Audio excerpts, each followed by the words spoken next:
কত টাকা থাকলে কোরবানি বাধ্যতামূলক? কোরবানি আসলে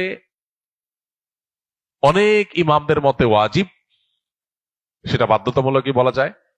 আবার অনেক ইমামদের মতে কোরবানি করা সুন্নাত। হানাফি মাযহাব অনুযায়ী কোরবানি করা ওয়াজিব। কাদের উপর ওয়াজিব?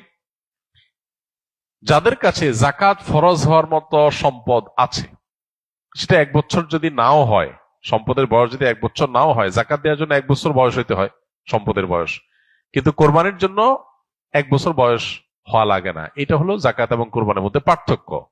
মূল সম্পদের পরিমাণ সমান। জাকাতের জন্য যে পরিমাণ সম্পদ লাগে, কোরবানি করতেও সে পরিমাণ সম্পদ লাগে।